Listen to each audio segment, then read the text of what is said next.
working family. Who to get to volunteer? Ask Justin Muddy.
Absolutely. Don't discuss my ring. You already did that. That's right.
Ladies and gentlemen, that was the Temporarily Plaid. Thank you very much.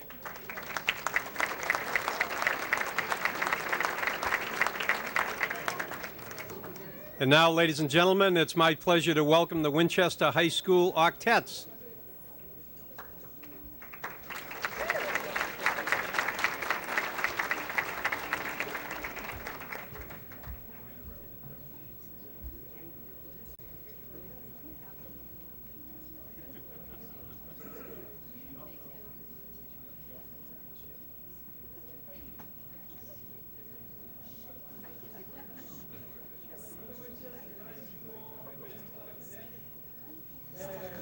Very good to sing for you with barbershop arrangement.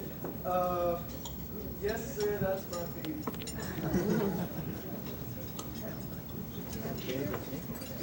Who's that coming down the street? Who's that looking so pretty? I checked if you want that. Who's that coming down to meet me?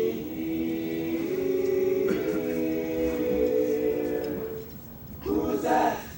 You know who I mean. Sweetest who you've ever seen. I could would tell her miles away from here.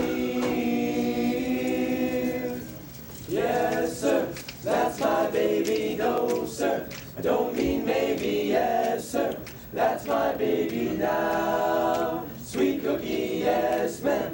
We've decided, no, ma'am. We won't hide it, yes, ma'am. You're invited now. Yes, right now. By the way, By the way, by the way, by the way, when we reach the creature, I'll say, with feeling.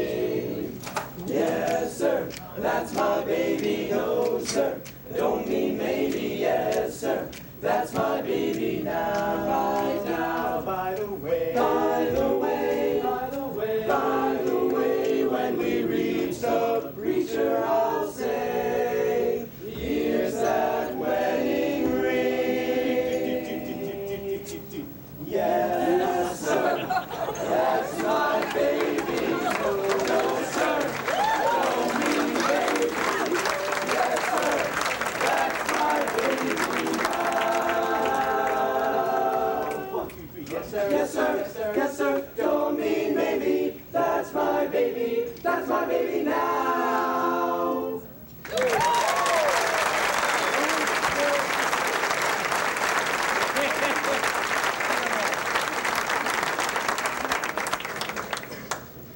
Thank you.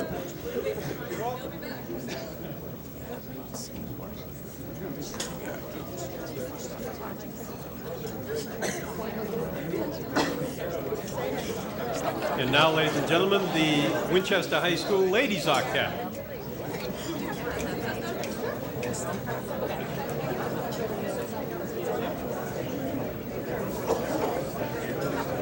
We are the ladies octet from high school. We're gonna sing Still Haven't Found What I'm Looking For with soloist Julie Murphy.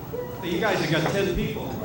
Yeah, it's a long story you don't want to know. We were never good at that.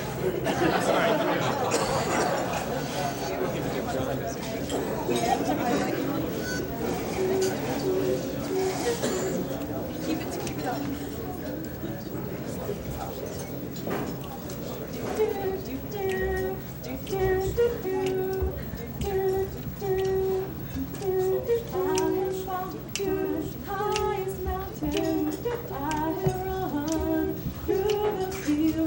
Only to be with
by Billy Joel.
Thank you very much. Great job on the part of all three groups. Appreciate you coming down and joining us this evening.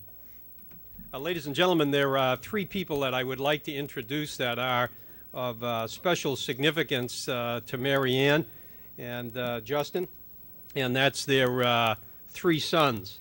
And I'd like them to stand or remain standing until all three of them are introduced, and we'll do this in deference to age. First is John.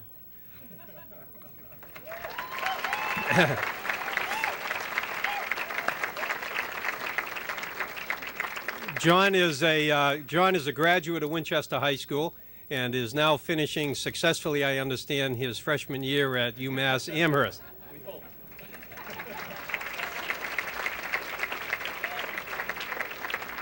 Next is Patrick, who is the only one that I personally know, and I will reserve my comments till later. Patrick is a junior at Winchester High School. Patrick.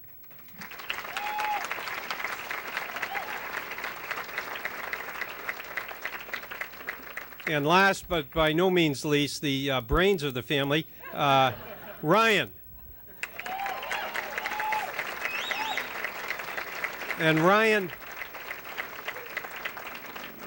ladies and gentlemen, is just finishing his freshman year at Winchester High School. Thank you very much, gentlemen.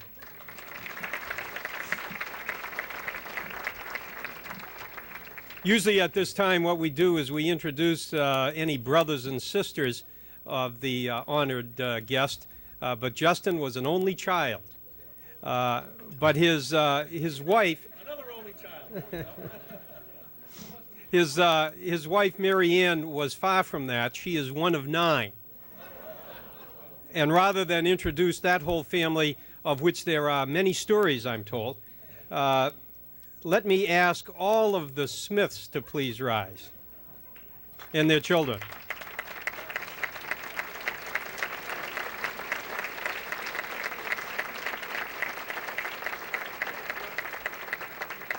Many of you may recognize Sean Smith, who was a resident of Winchester until recently, I believe.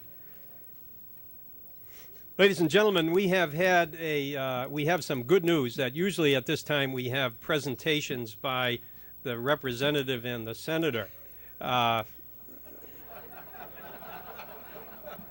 And through some error, they both thought it was a breakfast, and they were here this morning. And they have already made their presentations. They have already made their presentations and also brought one from our governor, and they really are nice presentations. We have the senator with us this evening, I believe, Senator Shannon. Senator Shannon, where are you? Oh, Senator Shannon. Senator Shannon.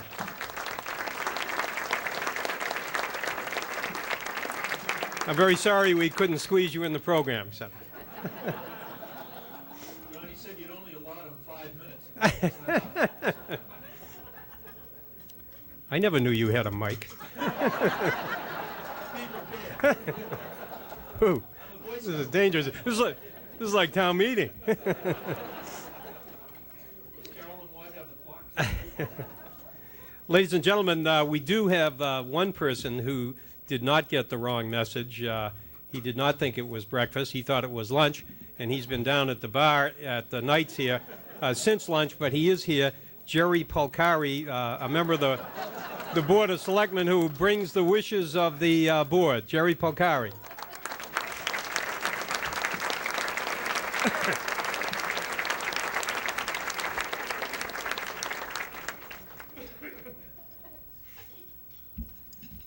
John, you bought lunch.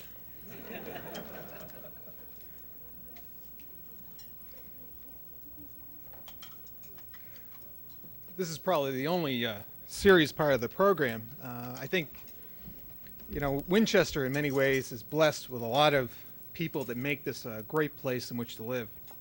And tonight I'm here on behalf of the Board of Selectmen, Carol Mullen, Bill O'Leary, Steve Powers, Peter Van Aken, and myself to honor one of those citizens, Justin McGee, who's given his talents, his energy, and his time to improve the quality of life in this place we call Winchester. Justin, in my opinion, represents the epitome of volunteerism in Winchester through his sacrifice, his caring for his family, and for his community. And we are proud just to call him our friend. So it is right and fitting that we should stop and recognize in a tangible way his achievements. So on behalf of the town of Winchester and the Board of Selectmen, it is my pleasure to give you this citation in recognition of the 1995 Citizen of the Year, Justin McGee.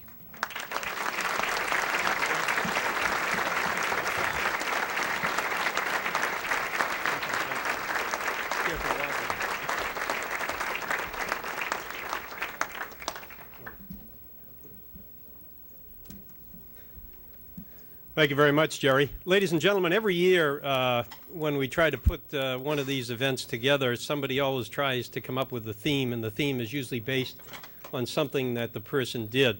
If it was a doctor, you kind of walk through the doctor theme. Here, apparently the group that got together first had a real problem trying to think of what a good theme would be, because those who are familiar with Justin and Marianne as well know that his year just goes on from one activity to another activity to a third and a fourth and a fifth, and it just never ends. In fact, the rumor is that the only time that he works a 40-hour week is during the month of July when everybody else is out of town. So he does, it presented some difficulties, and what the group has decided is that rather than break it into various segments, we have decided that we are going to break his career for the town of Winchester into months. And so we will be hearing from people who are representing the various months of the year. For those from BC, that means starting with January and working our way down. And we will have introducing each month, we have one of the lovely ladies from the NCAR who will come to the podium at the start to indicate which month it is for those that might drift off and not remember what month we just finished. So we start the first month, which is, well, I check my notes here, is January. And that is represented by the Friends. And I call up at this time Peter Rotolo and Joseph Murphy. And here comes the January lady.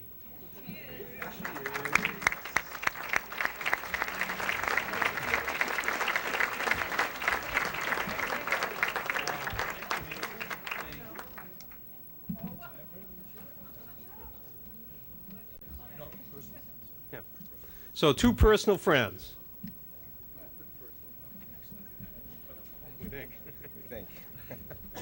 He may change his mind about that after tonight. I don't know. We've been asked, please, to give, number one, Justin, this is a book of memories for you. And in that book of memories will go a lot of photographs, but on each table you will find some note paper. There's some note paper which we'd like everyone, please, to sign as an indication that you were here for a memory for Justin of the folks who came to honor him.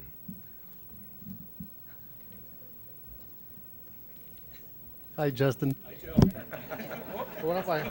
Oh, well, you're going to have to sing alone, Pete. In your program, there's a song sheet. These songs we wrote for Justin on his 50th birthday, and hopefully he'll catch on as we travel on. The first song we'll sing is When Justin Comes Marching Home. The only Alice and Larry who they refer to are Justin's dad and mom, or mom and dad. I know. So, is this, how do we want to do this? Probably just set it up a little higher. Well, that's probably good for you. No, it doesn't matter. And we weren't supposed to be going on after the octets either.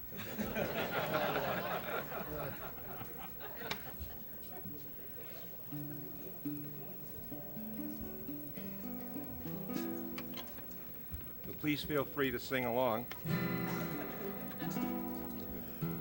Ready?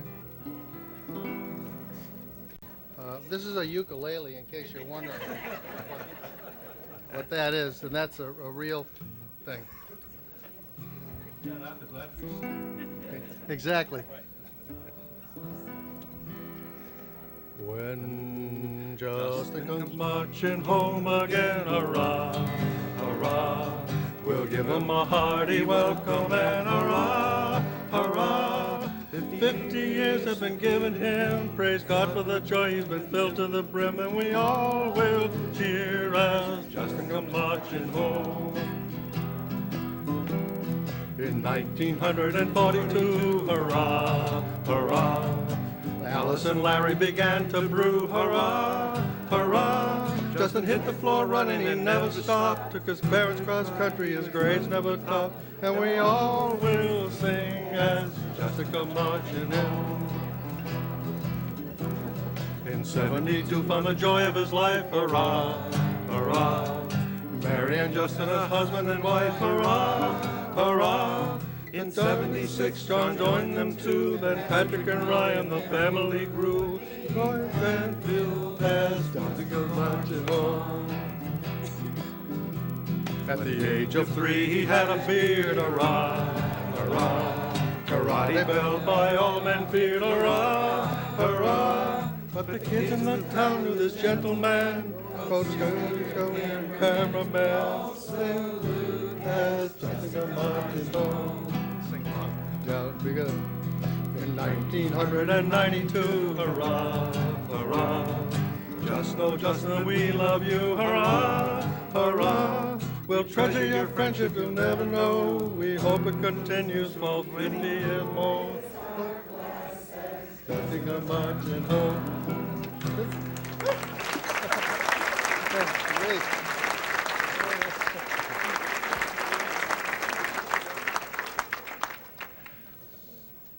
The second song that's in your song sheet there is to the tune of Puff the Magic Dragon. And I'd like to just introduce this a little bit in terms of Justin's volunteerism and the fact that no matter what you ask him to do, he seems to have time to do it. And I think, although I'm not certain, that the first time I ever heard anybody say that there must be more than one Justin McGee was Larry Murray, who turned around at the Rotary Pancake Breakfast and found that while he was chatting with somebody, Justin had done 200 pancakes. So I'm not sure, Larry, if that's true, but I think you were the first one to ever say that. But anyhow, that had prompted the song. So again, the chorus is down after the first verse, and it'll be to repeat those two lines. So please feel free again to sing along.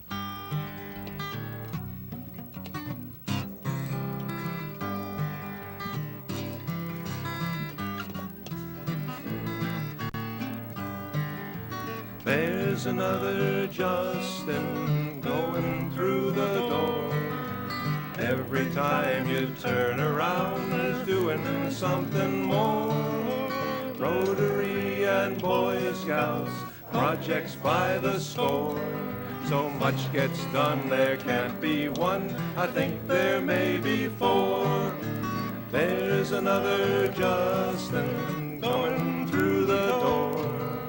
Every time you turn around, he's doing something more. There's another Justin going through the door. Every time you turn around, he's doing something more.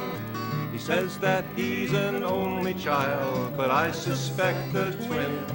There's no way else he could be in all the places that he's in. He's videoed every play for years. He's pres at Rotary. He rings the bell. He works as well. There's really three. There's another Justin coming through the door. Every time you turn around, he's doing something more. There's another Justin going through the door. Every time you turn around, he's doing something more. Justin's always moving, 'cause there's so much to do. Coaching soccer, camping out, and build a room or two. Ain't a fair or haunted house, Justin says can do. He's cheering at a swimming meet, and flipping pancakes too. Oh, that's another Justin going through the door. Every time you turn around, he's doing something more.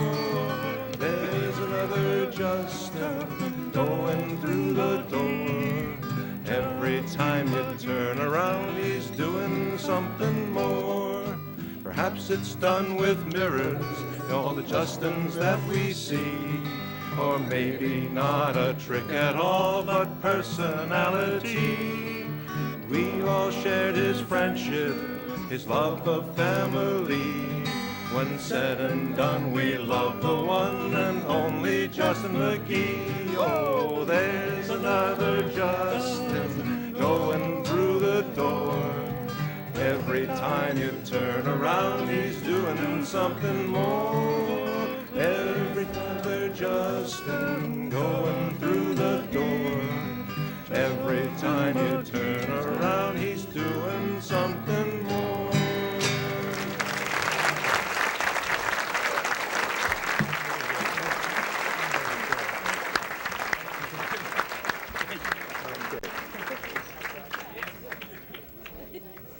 That was really great. I was thinking about your story, though, about Larry Murray. I'm not sure I can believe that. I think that what you said was that while Larry Murray was talking, Justin made 200 pancakes.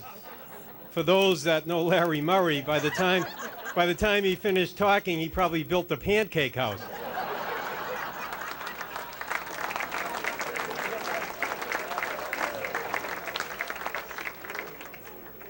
And then owned it.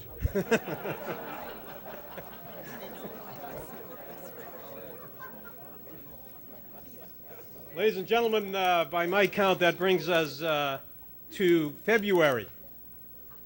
Here comes the February lady.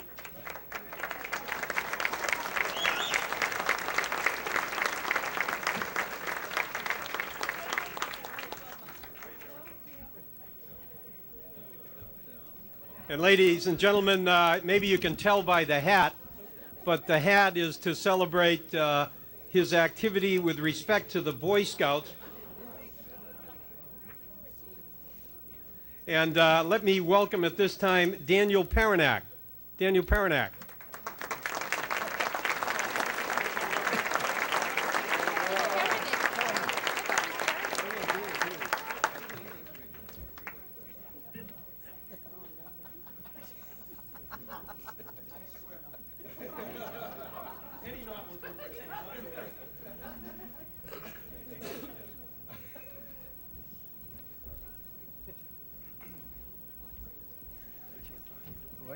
Look familiar? It does, very familiar. Are we having a lesson? I think so. Good evening, everybody. I'd like to first congratulate Justin on behalf of the scouting community here in the town of Winchester for this prestigious recognition, and we are very, very proud of you, all the leaders and all of the scouts throughout the town, so thank you very much.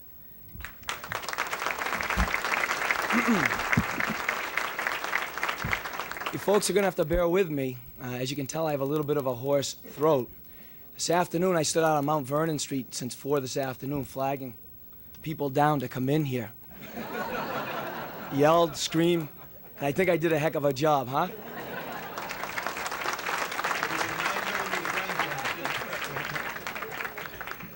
This looks awful familiar to Justin, and I'd like to thank Mary Ann for allowing me to come by the house today to pick up Justin's backpack. Justin's amazing when he goes on camping trips with the guys from the troop. He brings his pack along, and I can't believe some of the things that he has for these camping trips. And I'd like to share a few of them with you for the next minute or two. First of all, the scouts feel secure with Justin at night because Justin's secure when he goes to sleep at night. And boy, let me tell you, if it wasn't for the help of his little pal here, I don't think he could get to sleep.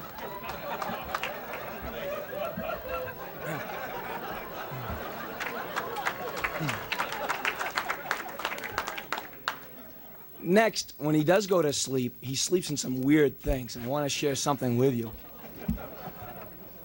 I don't know where the heck he got these, but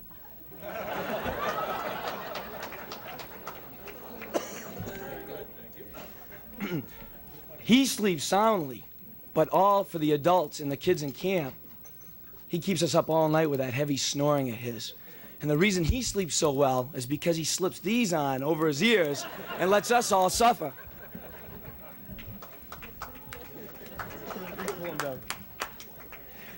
Justin's good for paperwork. Always paperwork, always a scout handbook at hand at all times. And I think, Justin, this isn't the scout handbook, Justin. No. Justin, what? Dan, wait a minute. You weren't supposed to find that. Wait a minute.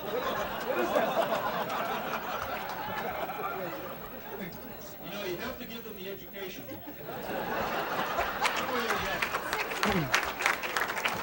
Unfortunately, it's most of the adult readers that are getting the education, not the boys. I'm just going to hold these up for Justin. Look familiar? The spare set of car keys, 12 miles down the river after canoeing all day long. Justin locked the keys that he was supposed to bring us all back up to the top of the river in the glove box of the car that went back earlier. He didn't want them to fall out in the river. I knew my capability of canoes going through the rapids, so that's why I was concerned. This is true. And you hitchhiked back too, didn't you? Yes. And you walked all 12 miles. I walked, and it was uphill. It was uphill. It was snowing out, even though it was in July. And he delivered mail and cut 3 lawns, right? Last but not least, it's way down on the bottom. He tucks this away after the bike trips. We take 50-mile bike trips all over Martha's Vineyard each year. And it's pretty funny because Justin has a couple of years on me, right? Just a few. I'm the one that's driving around in the pickup truck all over the island, and Justin's out there busting his hump on a bicycle seat. But he's got this to keep him comfortable at night.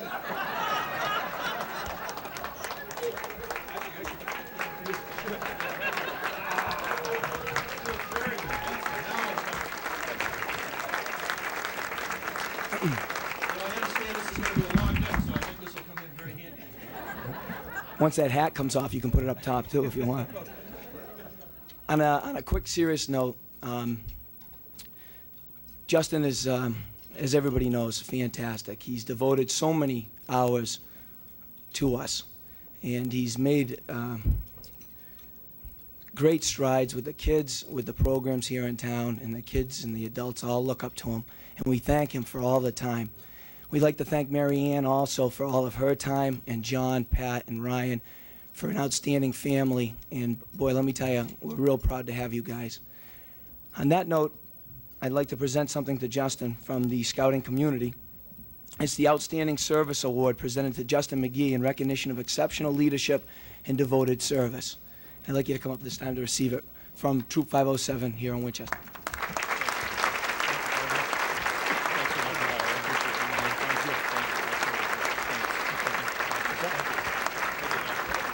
Thank you.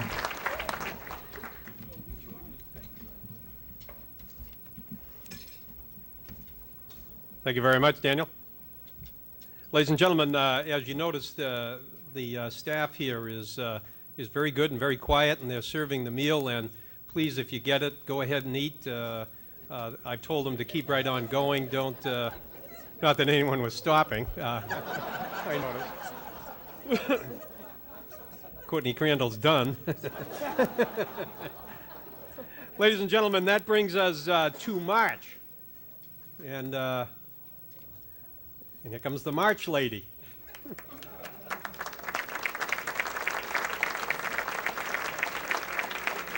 And March, ladies and gentlemen, signifies Justin's activities with the Cooperative Theater. Notice how the hats all fit in? Yeah. May I welcome at this time Brian Malaskis. Where's Brian?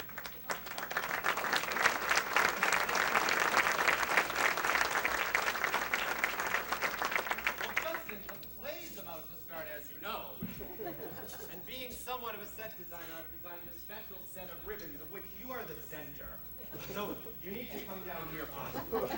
And thinking about March and Justin working in the theater with us, we decided that March is both lion and lamb. And truly, Justin has the spirit of a lion, yet the gentle nature of a lamb.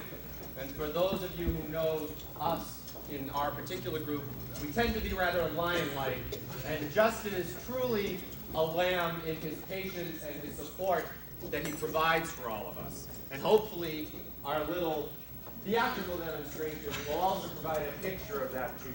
So as we come up to you and remind you of the many things you do for us, you must grab hold of our ribbon and hold on to us and help us. Excellent. So you've got to help me finish this sentence of the show!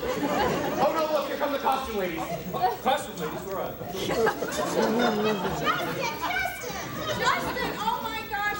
The Tinkerbell costume is missing! Oh, Mary Ann, is he taking it home again? Is he wearing it around the... Uh-oh, it's the prop lady. Oh, the prop lady. Justin, last night I looked at it, I'm sorry, you are not getting the props on video. We made 72 pigs. We have to have it. Oh, the ticket ladies, you know how they get about where your camera is. Justin, do you have a ticket for that seat you're sitting in to videotape? Kathy said everybody's got to have a ticket, so hand over the money. Okay, all right, okay. Only one ticket? For every show you go to. Please give this hysterical woman what she wants. Why I ever gave her this job, I don't know. I have people coming to my door saying, where does she live? I have people calling me on the phone saying, why can't I buy my tickets from you? I have given out your video information. I have kept the public away from you. Will you please give this hysterical woman what she wants? I will try this. I will try. Oh, it's Carol and her entire pit orchestra. It's dark in the pit! We can't play! Oh, and Alice with all of her own set of problems. We have a terrible problem. Right now, the orchestra has already started, and the lady band can't see anything. We have to have a camera in this booth now. Right now? Oh, Cindy needs to take a picture of something. Oh my God, Justin, I dropped my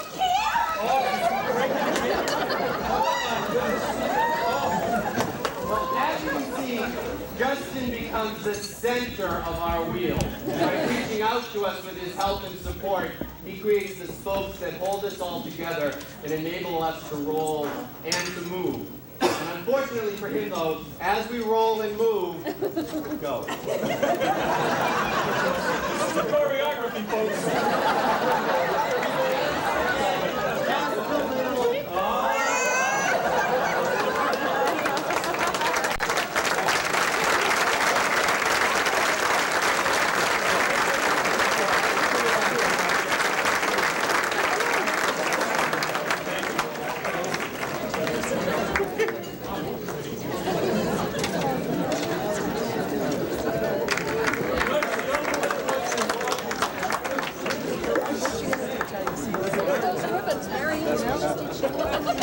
Thank you very much, Ryan.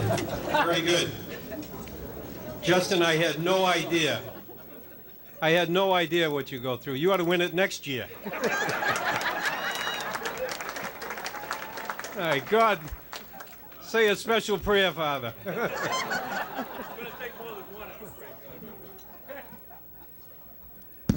Oop. Just like the doctor hitting my head on the mic here. The next month is April, and April in Winchester is town meeting time. And Justin has been a town meeting member for 10 years. And the NCAR lady has disappeared.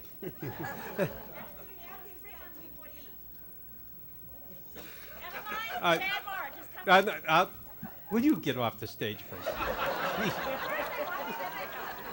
The members of the chamber should get this award. Why don't you hunt up your NCAR ladies, and I will take a short respite and use this opportunity to introduce some of the past winners who are here tonight. In 1981, sort of a special day for him today, too. 1981, the former representative to the General Court, Representative Saltmarsh, who was our winner in 1981.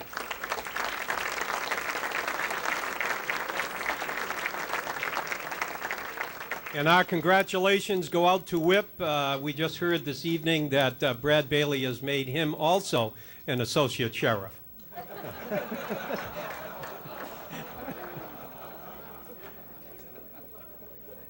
And 1983, I believe I saw Dr. Gus Kaufman. Dr. Kaufman.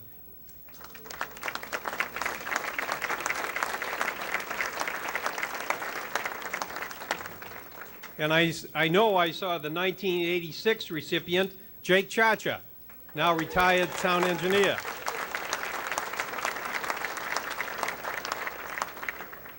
And in 1987, Harry Sheffalo.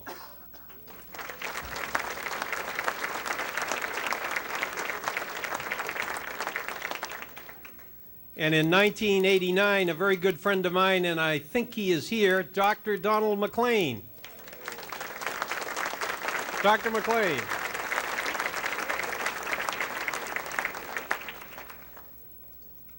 And a special welcome for the gentleman who is going to give me a picture, if it's a good introduction, Arthur Griffin.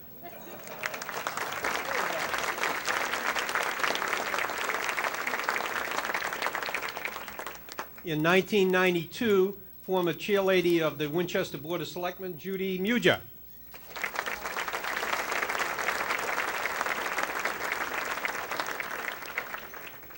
And in 1993, our recipient, Austin Broadhurst. Austin. There's Austin. And last year's winner, Sandy Thompson. Sandy, where are you?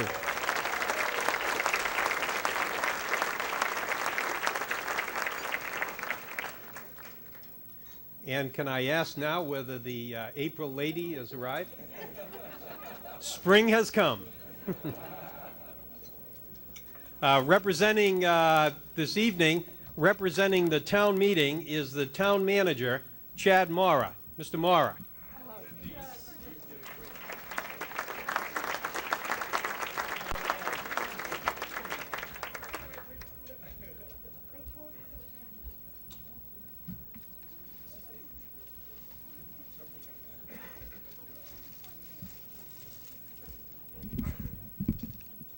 Thank you, Mr. Moderator.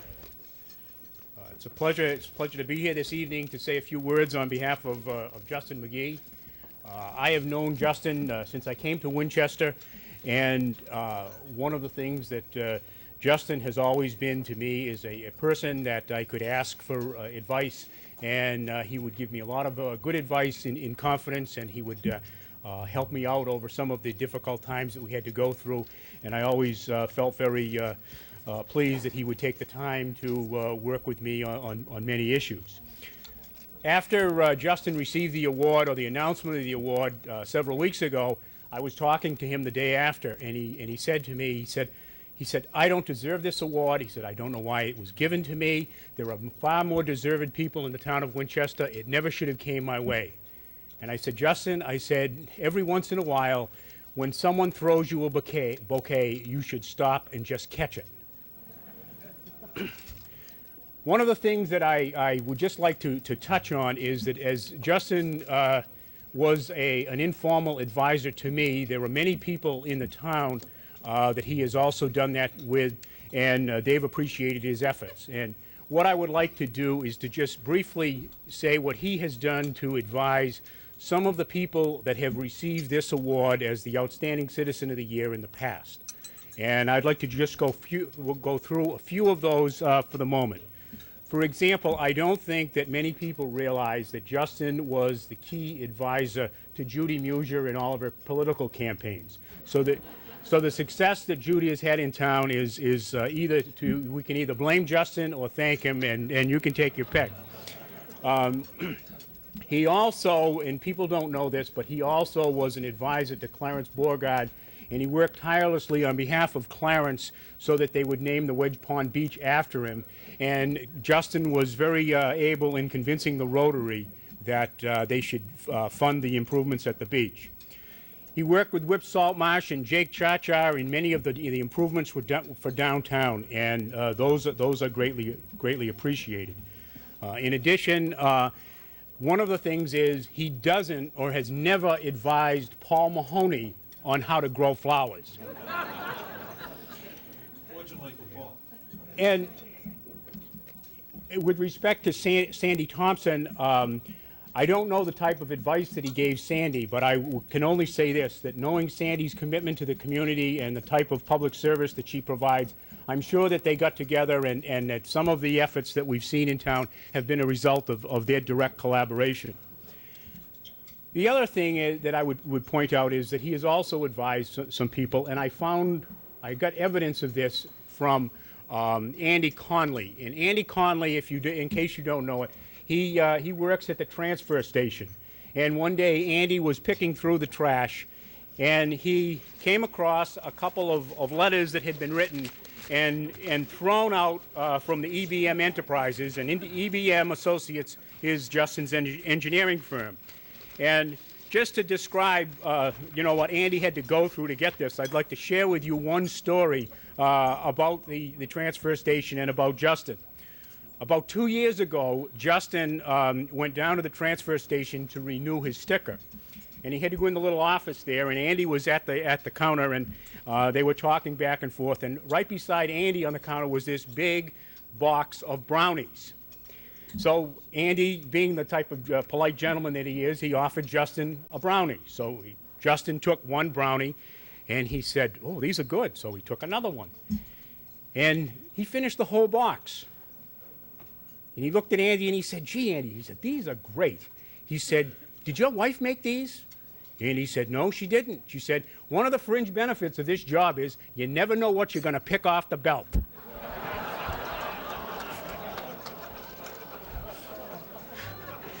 So in these letters that we have here from these are from prior recipients of the award, where they, instead of just calling up Justin and asking him for advice, they wrote him a letter. And the first letter, it goes something like this. Dear Justin, I have reached a decision to produce a new book of New England, and will take pictures with all of the new photographic equipment and compare the methods I used 50 years ago with my in my various photographic journeys with modern technology.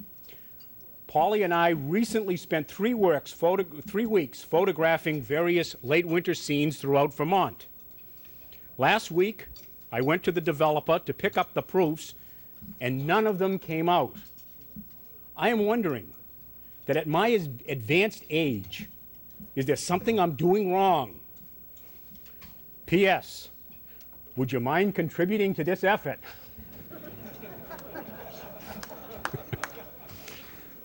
So Justin wrote back, and we have Justin's response here as well. And in his response, it says, Dear Arthur, the technical, now Justin is technical.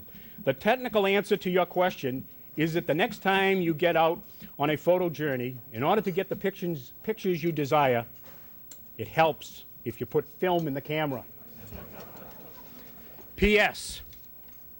Austin Broadhurst will cover my contribution. This next letter is kind of interesting. I mean, I don't know why this letter was written, but I guess it says something about the person that wrote it and the ultimate response. Dear Justin, after many years as working as a professional engineer, and this was written about a year ago, so it's kind of old. It says, Dear Justin, after many years as working as a professional engineer, I've decided to go to law school at Boston College. I have received my letter of acceptance, but am concerned about attending this fall because this will be a major change in my life, and I'm not sure whether or not I have the ability to do it. Any words of wisdom you could give me would help me out a great deal. So Justin writes back. Oh, it's from John Sullivan, excuse me. I figured everybody knew, but in case you didn't, it was from John. So Justin writes back, Dear John, congratulations on your acceptance. Go for it. And whenever you get discouraged and need inspiration, just think of all the people that you know who are lawyers.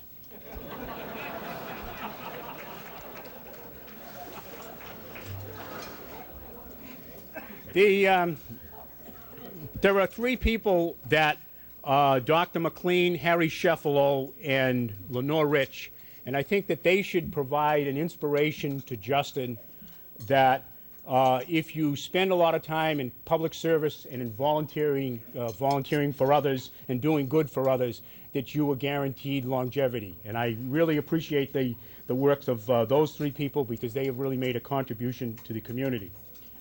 Finally, I would say to Justin that I would want to congratulate him again for the receipt of this award and to thank him and wish him and his family well. The last thing that I would like to say to Justin is just catch it.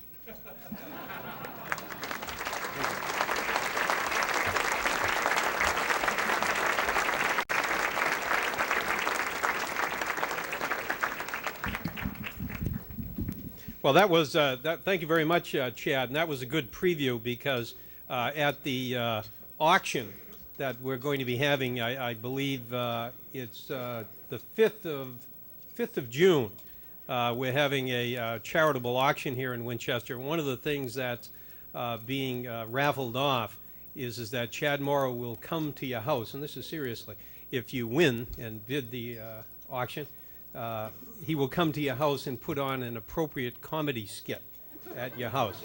That's a fact. I figure after tonight that'll probably open up at about $17.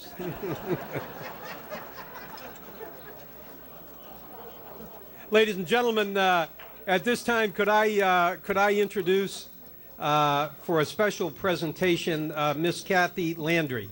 Ms. Landry, from the Winchester Savings Bank. Ms. Landry.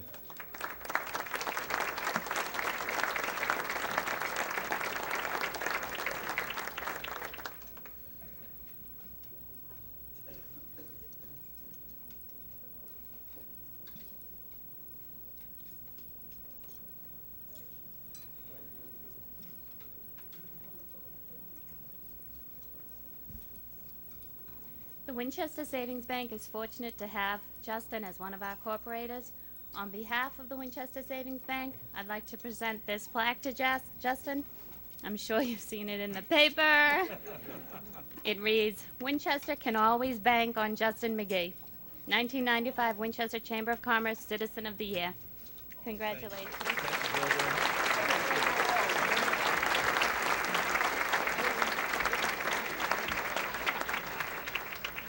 With this picture, hopefully there won't be a run on the bank tomorrow. Ladies and gentlemen, we'll have one more speaker, and then we will take about a 3 or 4 minute break, and then we will proceed, attention in-car ladies, with the May Lady. The May Lady. Did you get that, Peg? Ladies and gentlemen, may I introduce at this time a personal friend of Justin, Glenn Doyle. Mr. Doyle. I didn't mean to wake you.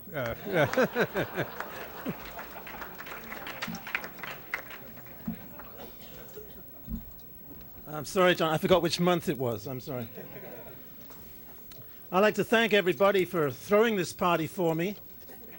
Oh, I'm sorry. It's the wrong speech. Not many of you realize, but Justin and I have been friends from way back. I first met Justin Magoo many years ago at Cambridge University, where I was getting my advanced degrees in metaphysics, and Justin was studying the fine art of selling colored balloons. Little did I know at that time that he would go on to be a troop leader for the Girl Scouts, that he would start his own company, IBM, which I think is unbelievable, Justin, that he would become president of the Lions Club in Somerville, and that he would take videos of young children. I haven't seen any of that.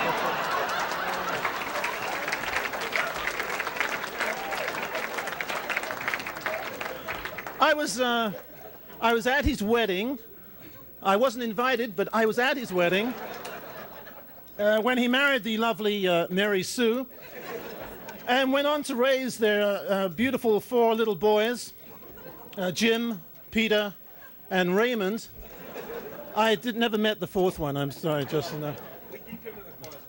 But the stress of moving to Winchester was a little too much for Justin, and he was often found in his room screaming at the top of his lungs, and so they made him the town crier. Is that how it? But I'd like to get to the list from the head office that I have here from the Arthur Griffin Center. The top 5 reasons why we came here tonight, Justin. Number 5, the reason we came here tonight was that it's raining, there was no tennis and no golf. So, basically. The number 4 reason we came here tonight was obviously to see the octets. Number 3 reason we came was the Rotary Club paid us. You didn't know that, did you? The number 2 reason... I'll take that mic away from you, Justin. The number 2 reason we came was we wanted your kids to think that you really have this number of friends. But the number 1 reason we came here tonight, Justin, is that we just can't believe you actually won this thing. But anyway... thank you.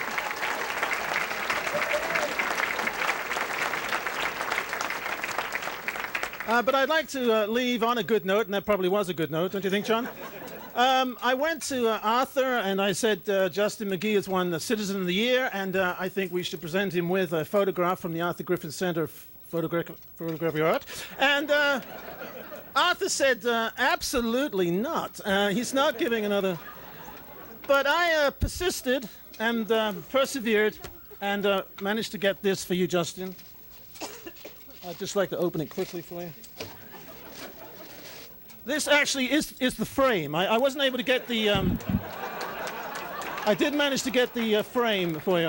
So that, If I win the award next year, do I get the picture? thank you.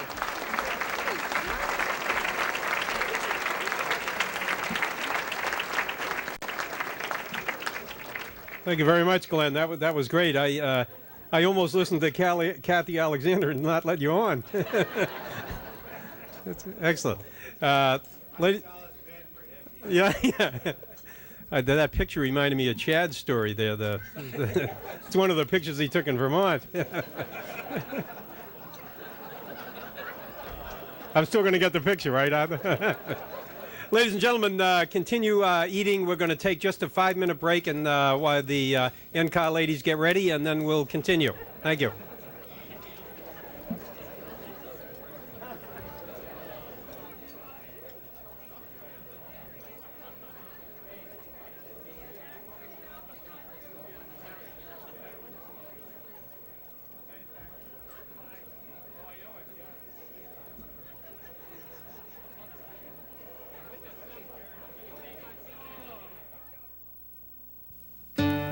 Honey, would you get me some ice cream? Ice cream. Please. Yeah. Thank you. Some things you just can't do without. It happens every night, all across America.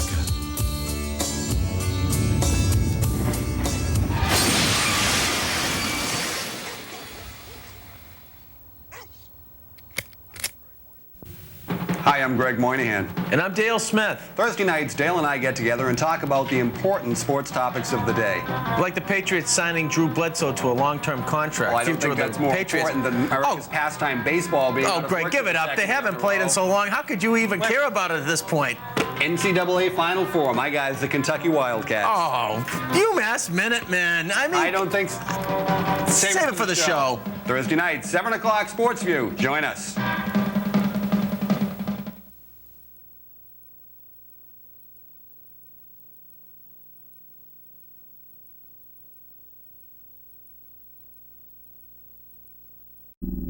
Ladies and gentlemen, here we are in May. This year is just rushing by. May is entitled the month of NCAR, and we welcome the NCAR lady.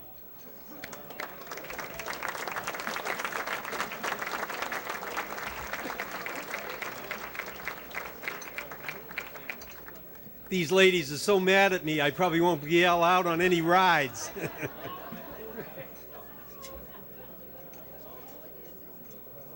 Ladies and gentlemen, Peg Perinack.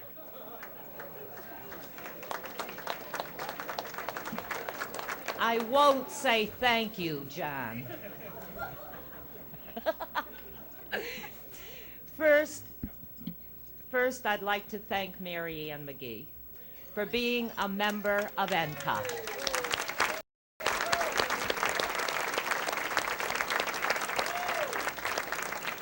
For without you, Mary Ann, look at me, we wouldn't have Justin. And without Justin, who would help, with his help, how would our storage bins and the NCAR exchange get built? How could the bargain box treasure, get schlepped over to the Rotary Flea Market? How could a nice new chuck wagon be built and be now at the NCAR fair to be used? How could many of us survive, Justin, without your help, your smile, your encouragement, as all of us women work for 19 hours straight at the mercy of the weather in May? And what grown man has the guts to wear that hat for 2 days? And he sells the balloons to the public, and he really looks like he's enjoying his assignment. Justin, friend, What other man in Winchester can say the statement that 262 women adore you?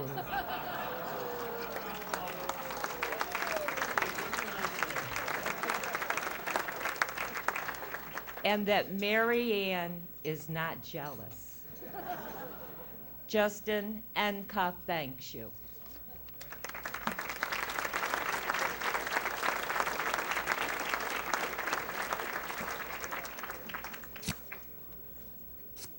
Thank you, Peg. And now we come to the month of June. June represents Town Day and the Chuck Wagon.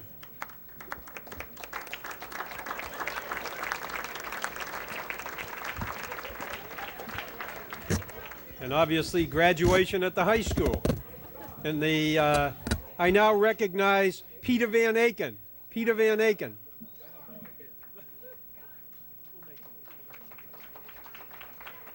What? Oh, I get a signal over here. June is also my mother's birthday. Yeah. Who? Bad enough I'm in trouble with the NCAR. Peter Van Aken. Is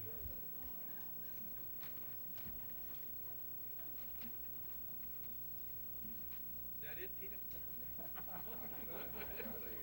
There's a large type version. Thank you, John, Justin, Mary Ann. I wasn't actually going to mention this, but Mr. Doyle raised the issue. Actually, when he suggested rule number 1, question why it was Justin. We wanted to come here to make sure that he was actually going to get this. I wasn't going to tell you this, Justin, but actually there was a mix-up. You realize, of course, that this is the year of the woman in Winchester, and actually the invitation that came for Citizen of the Year was supposed to go to Mary Ann. We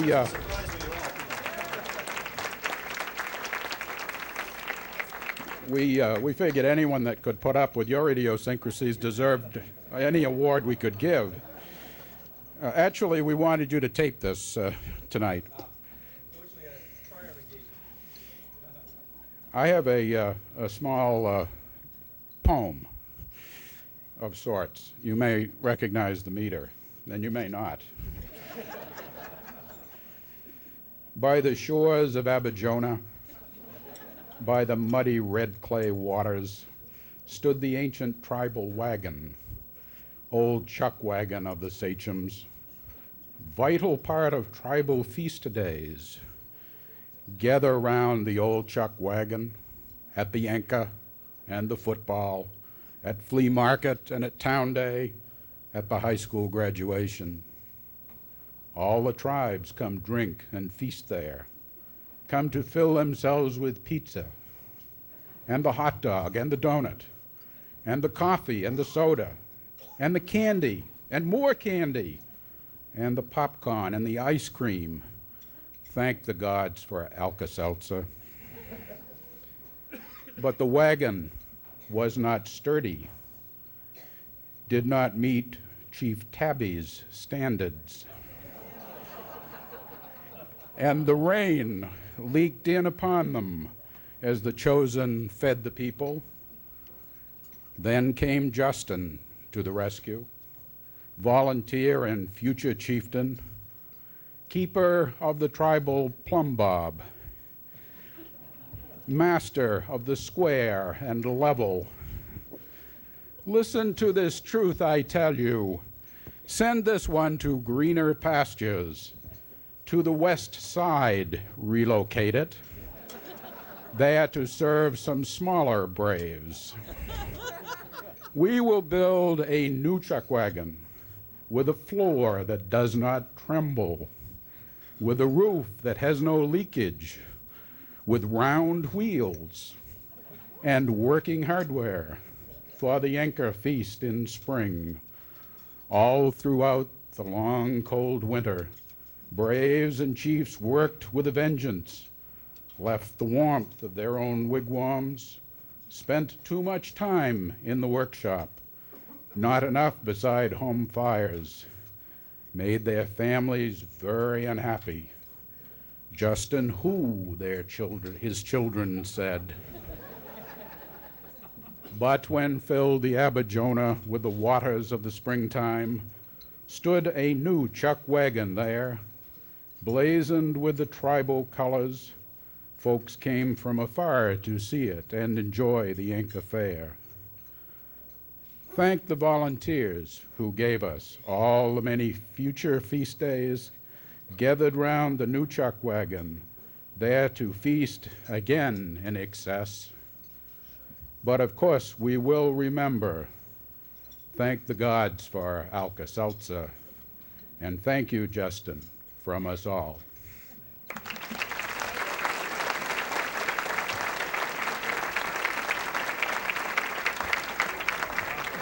This is a picture of the object of his affections, the thing which took him away from hearth and fire and warmth of family, emblazoned with the tribal colors, and we thank you.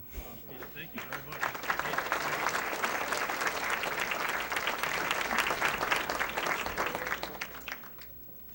Thank you very much, and that brings us to July. And here comes the July lady.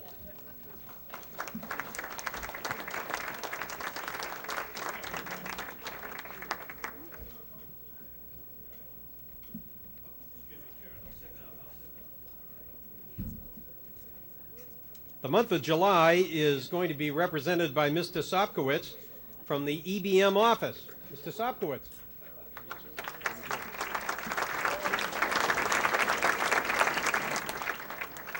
Thank you, Mr. Moderator.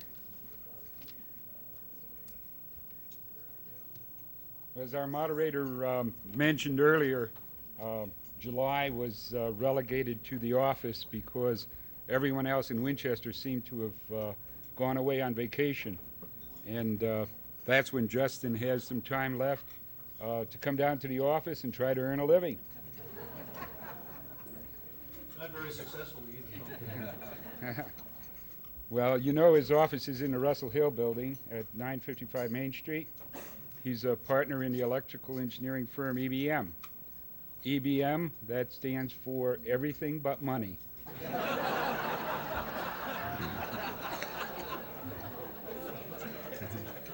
Now, Justin, if I could ask you to stand up for just a minute. All the staff from EBM is here today. His partner, Art Emino, the Nappy brothers, and Judy Shaw, and their spouses. And they and I came here today because when he shows up in July, we want to know who it is.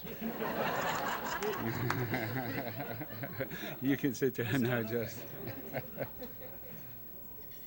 Now, lately, one of Judy's principal duties has really changed. Her role has been expanding in the office because now she seems to be catering all these affairs that Justin's having.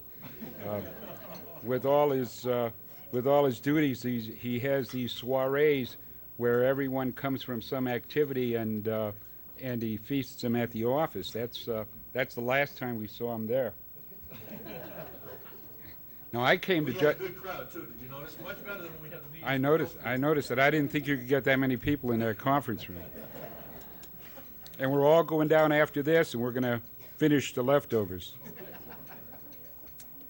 Now I came to his office about 5 years ago, and I quickly learned how you can tell when Justin's in the office. And that's because all these women that they were talking about, they come traipsing in. And, you know, I was wondering, what's this about? At first I thought, well, there's an awful lot of women in Winchester that need work on their wiring. But after a while, I got it figured out. They were just these volunteer gals working on this and that projects, and lo and behold, Justin was involved in every one of them. Of course, Dan Pernick was an exception to the gender rule here. I guess they still don't allow women in Boy Scouts. July is a brief month. Justin doesn't get much done.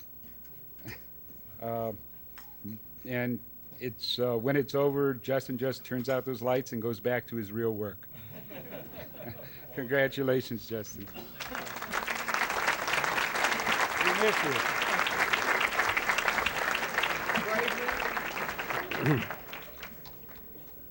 And that brings us to August. And here comes the August lady. And August is the month of Justin's birthday. And I'd like to welcome William O'Neill and family.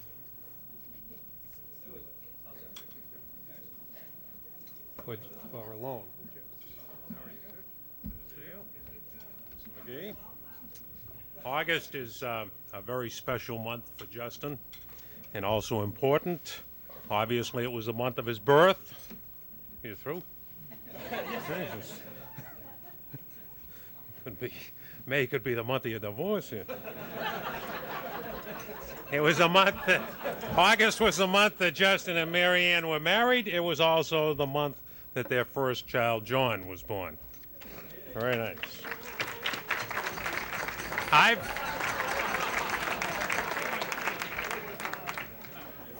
I've known Justin McGee for parts of 6 decades. In fact, beside my mother and father, I probably know Justin longer than anyone else in this room. Leaves me well qualified to discuss his attributes as Winchester Citizen of the Year. When I was asked to participate in Justin's roast, I felt I certainly could find something bad to say about him. I can find something bad to say about anyone. But frankly, there's nothing bad to say about Justin. Man and boy. In all the time I've known him, I've never heard anybody say an ill word about him, nor him say an ill word about anyone else. Probably situated right next to you, Father. You couldn't find anybody closer to canonization. For the first 12 years of our life, we grew up within 1 block of each other. Justin was surrounded by many O'Neill relatives who regarded him as a regular little gentleman. And he's developed to be a full-grown gentleman. We grew up in the delightful neighborhood of North Cambridge, by the railroad tracks, next to the coal yard, down the street from the carpet cleaning plant, the clay pits, the city incinerator, within a view of the city dump and brickyard, close to Patty's Lunch in the Keg. In fact, the Chuck Wagon would have been a 4-star restaurant if it was in North Cambridge.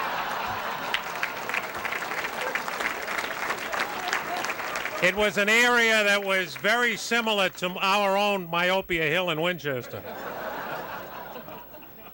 We both attended an exclusive private grammar school, St. John's in North Cambridge, staffed by the Dominican nuns. A comparison with Groton and Exeter academies would not be untoward. The St. John's credo was to accept any academically bent students, resulting in most of the City of Cambridge public school expellees joining our classes. Later, many of them would go on to some of the major correctional institutions. In grammar school, Justin was a member of the St. John's drum and baton twirling squad. Due to the lack of drum, Justin often practiced on the wooden stairs in front of the school, which made a great sight when they went in parades. Justin continued his record of academic excellence through high school. To this day, those who viewed his 1959 science project, The Application of Epoxy Resin, still talk about it in glowing terms. His academic record was noteworthy for his many appearances on the Honor Roll, the National Honor Society, membership in the Library Club, as well as editing the school newspaper. A little-known entity is he also founded the Young Professional Wrestlers Club, and his name was the Masked Mugger McGee. Justin dabbled in the arts while in high school. His appearance as the romantic lead in The Velvet Glove reminded many of the young Cary Grant. Or was it Don Knotts?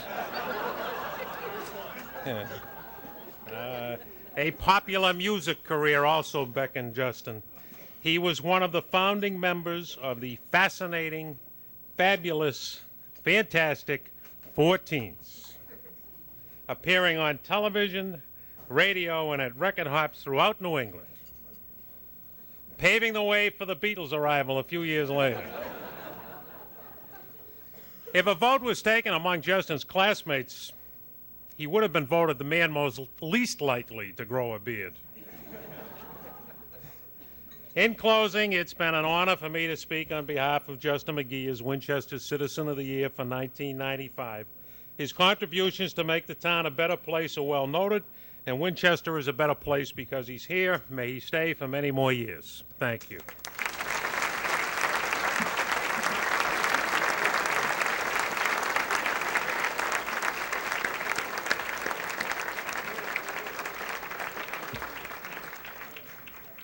Ladies and gentlemen, I'd like to welcome you now to September. And September, as you know, come in, September lady. September, as you know, is when we have the Chamber Flea Market. And I'd like to welcome, representing the flea market, Kathy Jackson. Kathy Jackson.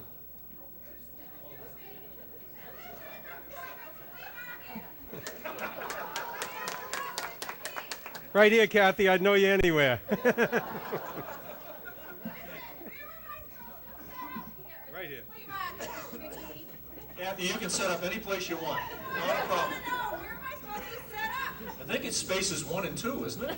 Where's Alan Iden? He's the guy with the chalk. Spaces 1 and 2, there's much too much sun there. Oh, okay. You want to be under a tree at the town hall parking lot? Not a tree. Not a tree. Okay. You want us to build an awning for you? You know, I like a little sun, not too much. Not too much, just a little here. Does it have to be there all day, or can it just be morning sun, or just afternoon? If I have a choice, I like morning. Morning sun, okay. You know I don't want to be next to the food. You don't, no food, no food, okay. All right, then, how I'm not about... too far away from the food because I need my lunch. Okay. Now, do you have to be near the toilets too, or what? Okay, now I got to make a list here, and I'm going to run a program so we can figure out all the various things you need and figure out what will suit you. Is that possible? No. Speaking of where you want me to set up, can't I park my Winnebago somewhere here? Oh yeah, you can put it right in the space. As long as you can fit it in the space, we rent you one space, it's $25. You put anything in there you want. $25? Right, $25. For a Winnebago? For a Winnebago, right. Get out of here. Now wait a minute, this is a fundraiser, Kathy Alexander's in charge. Just keep that in mind. $25? That's it. Oh, well, I've got to go now. Well, now wait a minute. Did you pay your money? No. You didn't? No. Oh. And I'm not going to. Oh, another satisfied customer.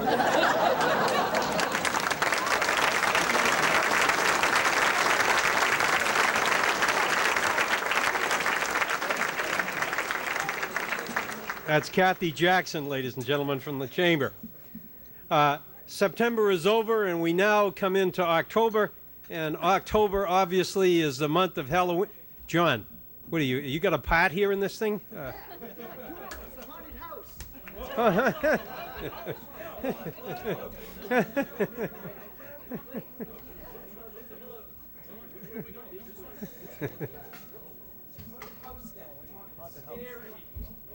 I'd like to welcome Fang.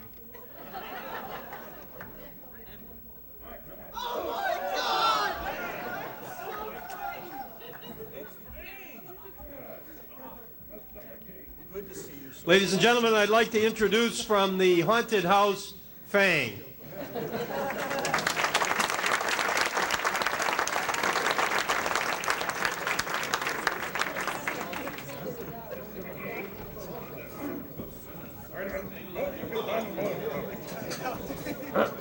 Does this work? Yeah. Mr. McGee, on behalf of all of my kind of the haunted house, and all of your dear friends at the Chamber of Commerce, we want to thank you very much for your participation. Thank you. Don't get the microphone. You got a job to do. Oh, okay. Oh, have to put on my traffic director. Parking lot. Bulletproof vest, that's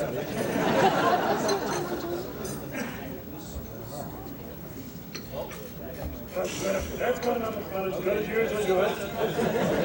There is. Traffic, come on, please.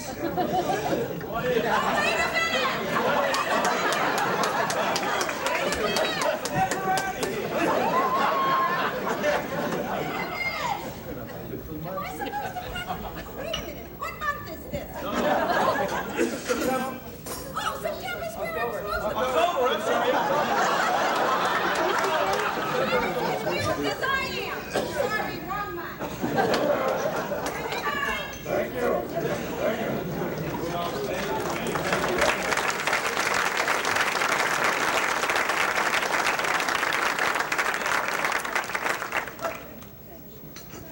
Thank you, Fang. For those that didn't recognize him, that was Alan Iden. And ladies and gentlemen, that brings us to November, and in Winchester, soccer has become equivalent to football in popularity, and here, Ms. Butler, representing November.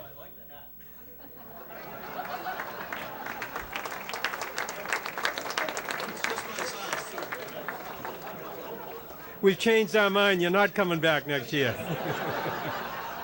I never saw a guy like hats like this.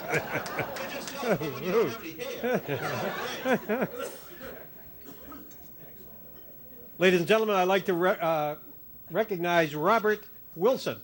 Mr. Wilson. Ah, Dr. Wilson. Is there any reason... Is there any reason why you hang around with just doctors? In case I ever need any help, as you get older, I'm happy to have this opportunity to add my expression of gratitude for Justin McGee's sincere and devoted efforts on behalf of our community and especially the boys' soccer program. As you have just heard, that Justin grew up on the streets of Cambridge. He was never an athlete. He never played a sport. He never had any athletic ability to play a sport. He had never seen a soccer game. He never kicked a soccer ball. The only thing that ever kicked was trash cans and guys in fights. So for years, the big question around Winchester, and especially in the soccer programs, was how did Justin McGee ever become an assistant soccer coach, a head soccer coach, and an age coordinator? Justin has said many times, and I'll quote, "I had absolutely no clue about the game of soccer." And the reason, and maybe the blame for his involvement with soccer, has to go to Justin's 3 sons. John, Patrick, and Ryan. All of these young men have some very, very different personalities. And these personalities show themselves beautifully on the soccer field.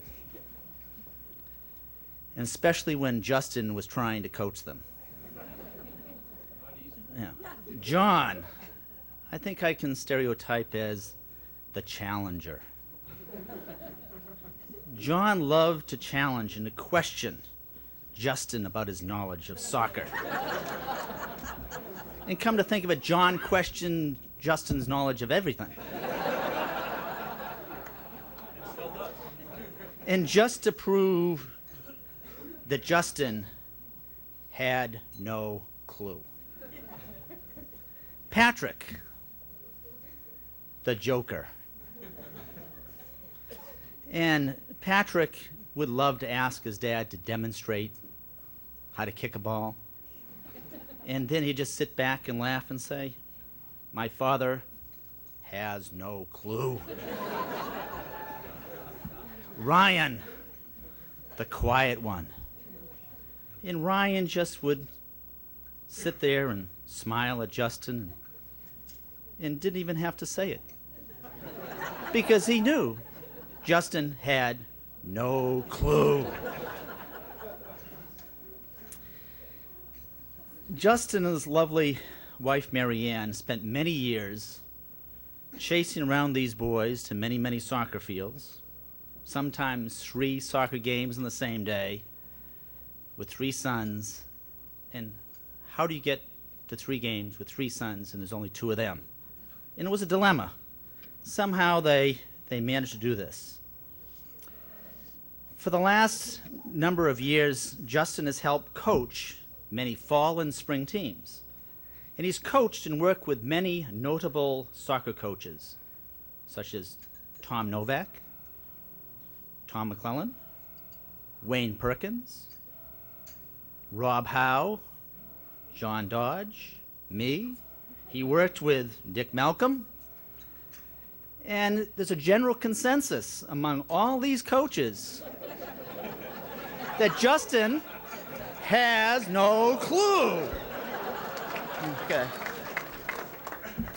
His son Patrick, who this next fall will be playing for his 4th year as a varsity player on the Winchester varsity soccer team.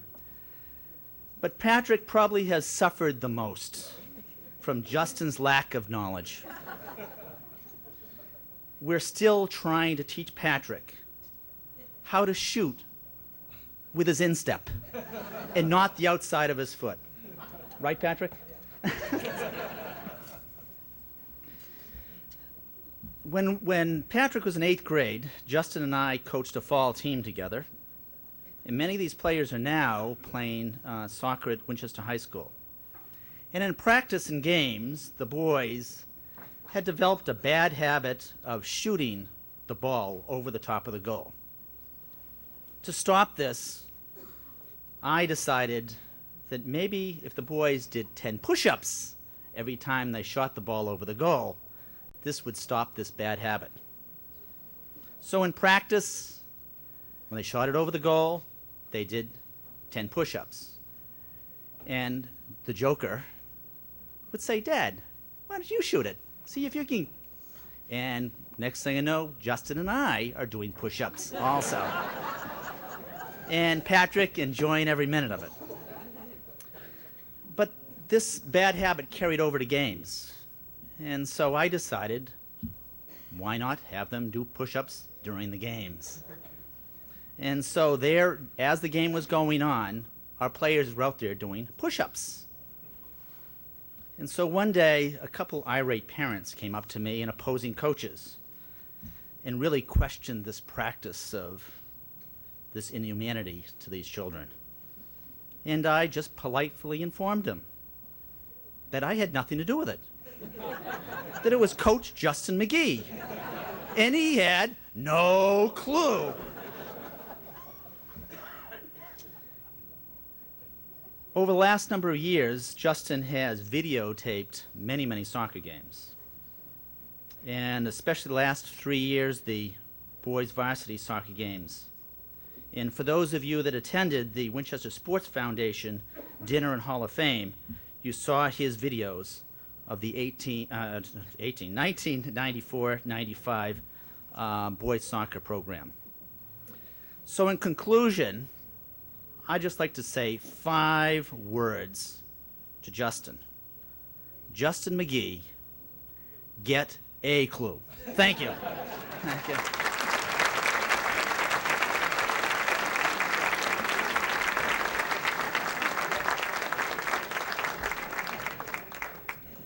One person I forgot to recognize was Dick Malcolm. Is Dick here? Yeah, I just wanted to recognize Dick. He was the town crier at the beginning of the session here, and I forgot to recognize you. Thank you very much.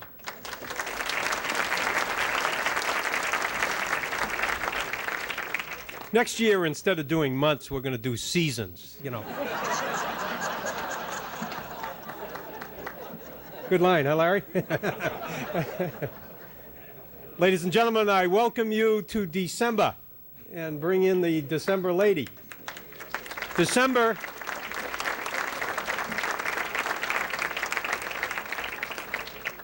for us this evening is the month of the Rotary, and I recognize Jack Beauchamp. Jack.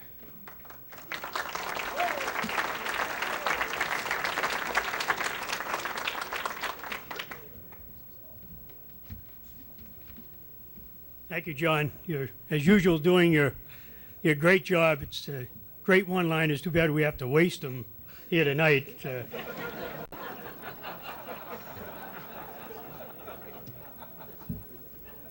We come here tonight not to praise Justin, but to bury him. No kidding. We're having a lot of fun this evening at Justin's expense. He's really a great guy.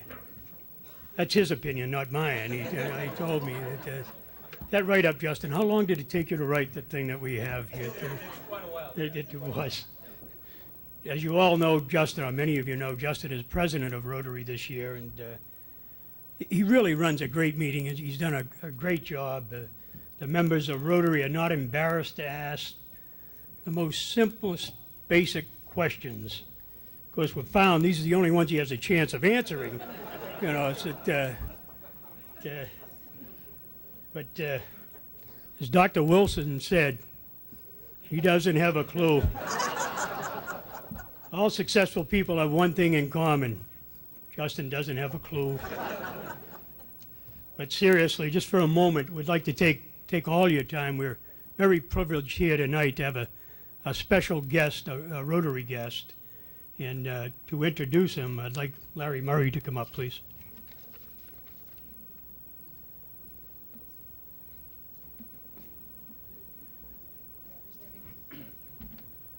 Thank you, Past President Beauchamp, Reverend Father, Mary Ann, our honored guest Justin. It is truly a very special privilege that I have this evening to introduce. Oh, is there somebody else here? We don't want to give any more attention to potential competition, so I think we'll just not even mention his name. But all kidding aside, we are very fortunate to have a very special guest in Mary Ann and Justin. I think this surprise is going to be something that is really going to be overwhelming to you, as it is, I think, and will be to most of you who know anything at all about Rotary. And Rotary is an international organization. It has offices and clubs all over the world, and it has a hierarchy of leadership, including district governors and governors. And we also have a president of the organization here in the United States of America and an international president. And I am very pleased and honored tonight to tell you that we have to present a citation to Justin McGee tonight, the international president of Rotary International from Cairo, Egypt, Mohammed Ramzi Sharif. President Sharif.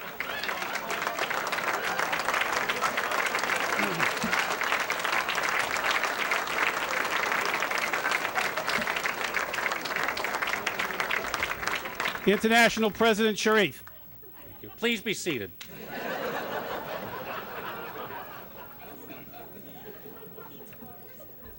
As I look down the head table here, there are four possibilities. Well, which one is Magoo? That makes it easier.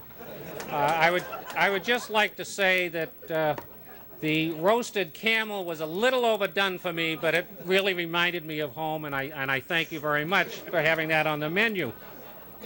I was asked by the local Rotary Club to make this presentation tonight on behalf of Rotary International. But it's incumbent on me as the international president to see that the Rotary motto of service above self is adhered to. And as a result of an investigation, allegations have been made concerning Mr. McGee's presidency. Now, I've asked past Presidents Murray and Beauchamp to appear here tonight to present the findings of their investigation. And I will add that they do so most reluctantly. This is a most embarrassing position for me to be in. But I might add, Who the hell did the investigating for the Chamber of Commerce? I must just assume that what I have here is just the tip of the iceberg. A curse upon the house of those responsible. Normally, we like to keep these findings in tent, or in-house, I guess you'd say, in this country.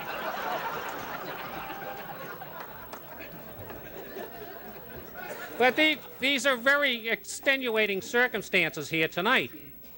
And I know that past presidents Murray and Beauchamp really don't want to have to get up here and give this information out, but I'm going to ask them as their president of Rotary International to do so. And first I would ask past President Larry Murray, what about the Christmas decorations from the Rotary? Well, past President, the Christmas decorations were really very nice this year. I think that everybody in Winchester, don't you think we had nice decorations in the Rotary? Weren't they very nice? Yes, very nice decorations. Where are they? Where are the decorations? Yes. Yeah. Well, it appears that that the decorations have always had a very nice home, and we've always had a very nice place to keep the reindeer and Santa in the sleigh, they've always been safe there. And I understand that the McGee's won the award for the finest Christmas decorations last year. Did that have anything to do with the missing decorations? Well, there was a little incident that did occur this past year when the decorations were being put up on the Rotary, and there was a number of Rotarians there putting up the decorations, and you probably remember, Justin, as we were putting up the decorations, Justin made this big thing about, you know, being an engineer and how things have to be in order, and that Rudolph, you know, had to go around you'd call it a turnabout, I think, in your country, the Rotary, you know, counterclockwise, like we do here in the States.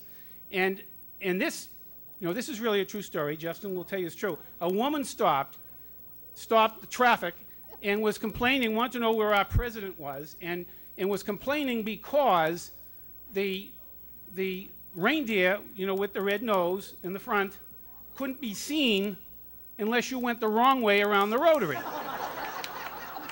So Justin told the woman he promised if she came back next week, it would be taken care of. And sure enough, the following week, and you probably remember seeing it if you were there, it was there for a short time before Officer Perenick took it away. One of the wise men's camels was placed, and excuse me, Mr. President, I know that you took offense to that, but one of the wise men's, he was from Egypt too, I think, Cairo,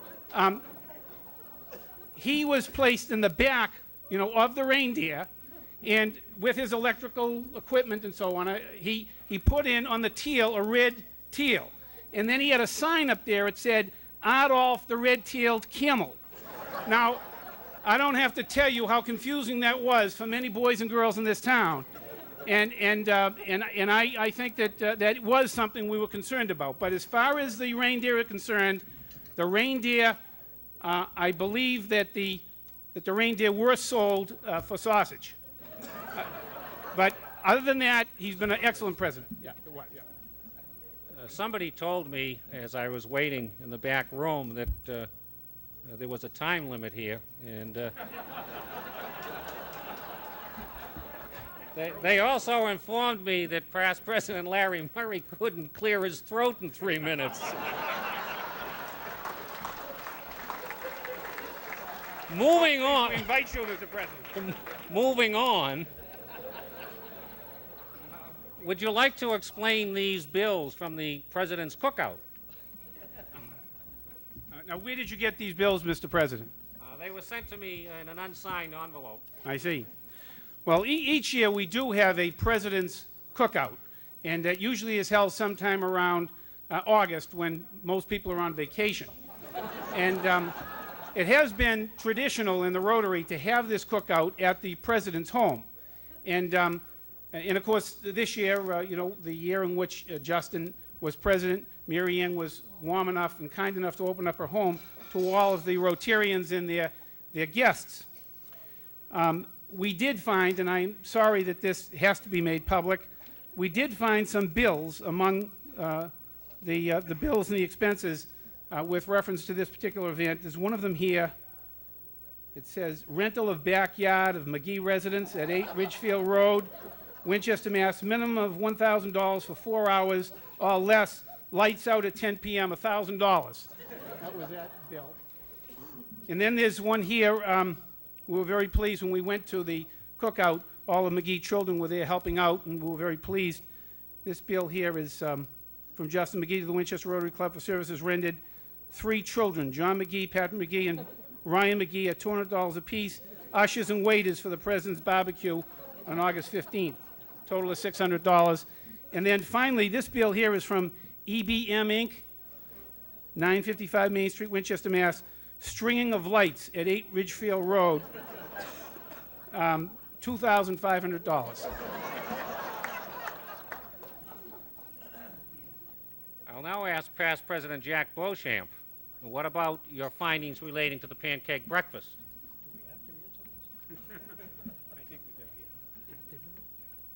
Very reluctant to do that, but we have found some excesses in the golf tournament. Justin was the only president that rented his own golf cart, came complete with a driver and a bartender, picked him up at home. I didn't know John Lane rented golf carts. You know, it really looked a lot like a limo, and it did a tremendous amount of damage to the golf course. In addition to all that, there was a bill from the pro shop completely outfitting Justin McGee and the selection committee from the Chamber of Commerce. I think this might be a little out of line, Mr. President. There was a little problem with the pancake breakfast, too, also, you know. Originally, we thought this was going to be a toast tonight, not a roast, and I called Justin's boys, and I said, gee, I can't think of anything real good to say, can you? And they all said, no, we can't think of anything. I said, gee, you must be something good, you know, he must be a good provider. Anyway, you guys look great. Provider, they said. If it wasn't for sausage and pancakes, eating them 3 meals a day for the last year, we wouldn't be here. They said, would you guys consider a steak breakfast this year? So I don't know that those are the findings. I'm reluctant to tell you that. In Rotary, we have what we call a 4-way test. And this is the way any Rotarian, any good Rotarian should live their life. And I've also discovered that Justin has his own set of standards. And as further evidence for this whole proceeding, I would like to enter into evidence. This is the Rotary 4-way test, as all Rotarians know it. Number 1, is it the truth? Number 2, is it fair to all concerned? Number 3, will it build goodwill and better friendships? Number 4, will it be beneficial to all concerned? Here we have Justin's 4-way test. Do they really need to know? Will a little inequity help me? Is discord and enmity all bad? And is it advantageous to the big kahuna?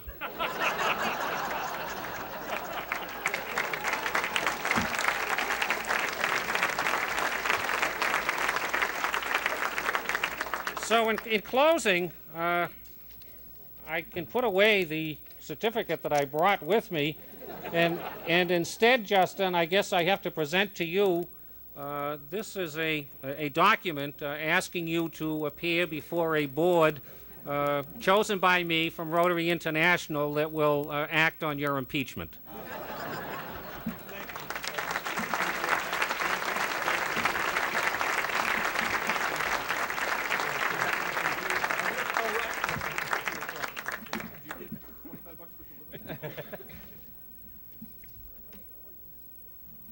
Thank you very much, gentlemen.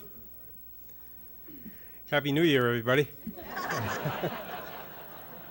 Just dying to see what that NCAR lady is going to wear here.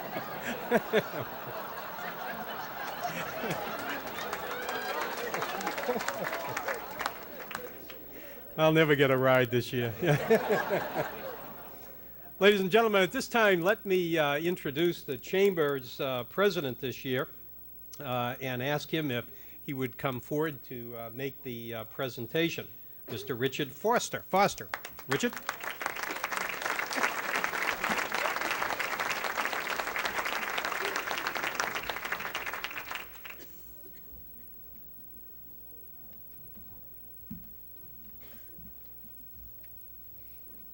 Don't even get any balloons, huh? On behalf of the Board of Directors, officers, and staff of the Winchester Chamber of Commerce, I would like to thank you all for coming tonight to honor Justin McGee as a Citizen of the Year. This is a great tradition in Winchester, and the Chamber is really proud to be a part of it. At this stage in the evening, I thought I would try to keep my words brief. And judging by the attendees tonight, I think words of 3 syllables or less would be helpful. At last year's celebration, I had the pleasure of being the 27th speaker. I realized then that no matter who is being honored, the first 26 speakers can thoroughly capture the essence of the winner's personality and accomplishments. I sort of felt like the guy who cleans up after the horses in the parade. A necessary job, but nobody wants to watch him do it. I kept thinking all day that even with the Chamber's new parking plan, being the last speaker, by the time it was my turn, I'd probably have a parking ticket on my car. But before I speak about Justin, let me just give you a brief update as to what the Chamber has been doing over the past year and a look towards the future. The past year has been a great one for the Chamber. Revising the downtown parking plan has been a cornerstone of our program of work, and over the last 10 months we have been heading towards this goal. On May 22nd, the plan becomes a reality as it goes before the Board of Selectmen and hopefully will receive approval. Numerous meetings. Thank you. Someone who gets a lot of tickets. Yeah. And my wife's at home. Numerous meetings were held, and the plan evolved as input from a variety of individuals and organizations was considered. Special thanks goes out to Carol Mullen, Chad Moore, Mike Supernut, Chief Paratano, Kevin Mon, and several local merchants and organizations. Today, the Chamber has the largest membership in its history and is a financially sound organization. We have worked hard to become more involved within the community, sponsoring teams in the Spelling Bee to benefit the Winchester Excellence in Education Foundation, and a team in the Winchester Hospital Big Steps for Little People Walkathon. A subcommittee of the Chamber will be hosting a finish line party for those who participate in the walkathon this coming Sunday. The Chamber's most recent endeavor was a first for us, a town-wide survey entitled Winchester, What Do You Think? The response has been overwhelming, and we intend to use this information to better serve our current and potential customers. The Women in Business program had several successful dinners featuring a variety of speakers. The Chamber will continue to make progress in fulfilling our goal to make Winchester a better place to live and work. When thinking of words that best describe why we're all here and what tonight represents, many came to mind. Integrity, sincerity, caring, dedication, service, and volunteerism. But the word that best summed up tonight for me was fundraiser. 277 people, the largest turnout in the 16-year history of this award.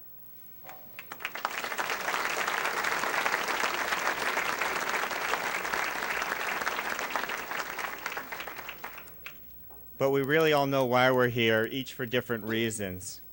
But I think it's only fair that I describe the criterion used in the selection of the Citizen of the Year. Like most things, the process has changed over time, and today it's remarkably simple. The Winchester Chamber of Commerce Board of Directors selects as Citizen of the Year, quote, that individual whose son or daughter works at Yankee Yogurt, is willing to work Friday and Saturday nights, and has excellent portion control.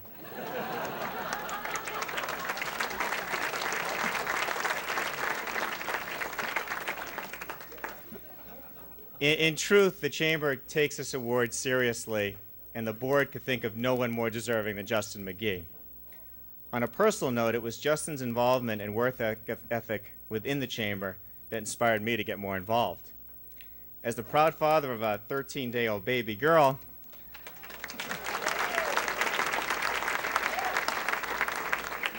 who I was saying to Justin earlier, better not smile for the first time tonight. If she does, it just means she has gas. I have a new respect for Justin, and that's not just because he's old enough to be my father.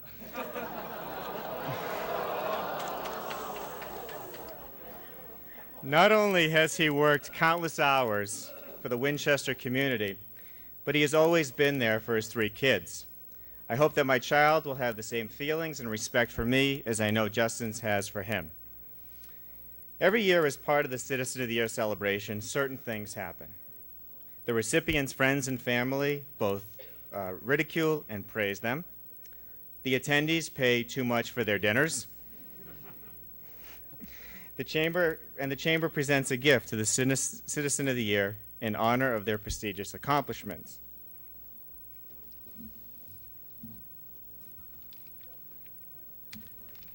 Justin, this Citizen of the Year award is one you should be proud of. I would like to say that it was an honor to serve on the board of directors with you.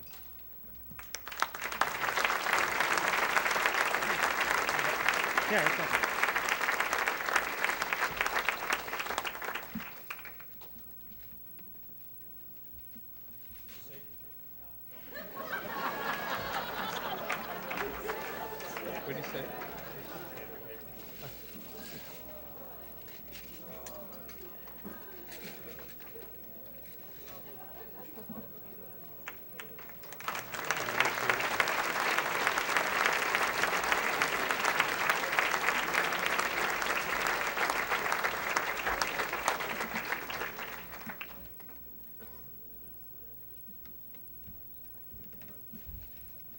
Thank you, Mr. President.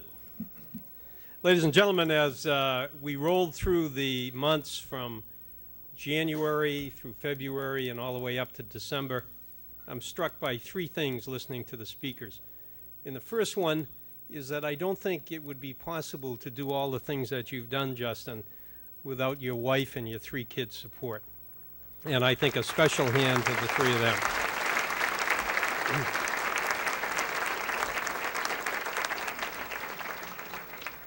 And the second observation that one has to make is you tick off some of the participation here, the Boy Scouts, the Cooperative Theater, the Chuck Wagon, the flea market, the haunted house, soccer, and what have you. There's a common theme there, and that theme is kids. And that's really what this community is all about.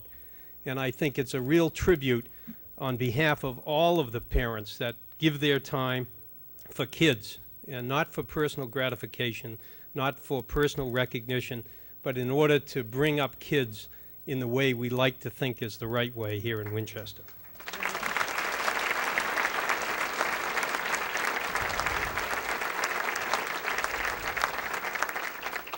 And the third observation that I think is a common theme in every single speaker who has talked about Justin's participation in the community is that it's a hands-on participation.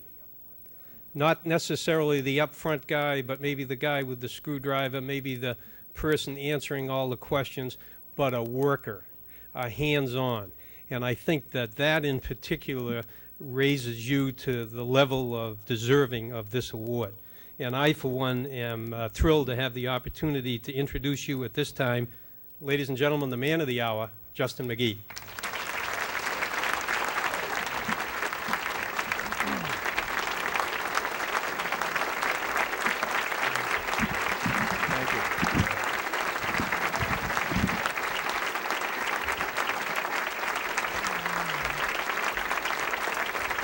Thank you all.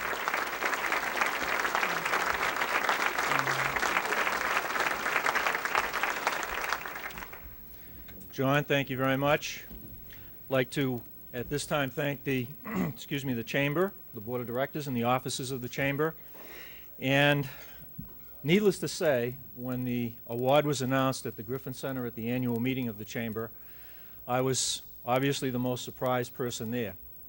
And as Jerry Sopkowitz, who was covering the event for the Town Crier in her role as reporter, told me afterwards, not only was I surprised, but I was extremely embarrassed because I turned bright beet red from the neck up in about 2.5 seconds as soon as I realized that I was the one who was lucky enough to be selected for this award this year. The previous recipients of this award have all made outstanding contributions to the town of Winchester. So I had to ask myself, what was the reason why the Chamber chose me? And I guess the only answer that I could come up with was because I had indeed been involved with a lot of different organizations in a variety of roles over the years. And really what I came to realize is that the Chamber was honoring the spirit of volunteerism that exists here in the town. And when I happened to be at one of the banks in the downtown area last week, the whole process sort of came together for me. I was at the bank because I was in the process of picking up a check that was going to be used to pay for one of the Eagle Scout candidates in Troop 507 to pay for the Eagle Service Project that he's currently undertaking. And it dawned on me that this particular project really, in a nutshell, epitomizes what goes on in this town.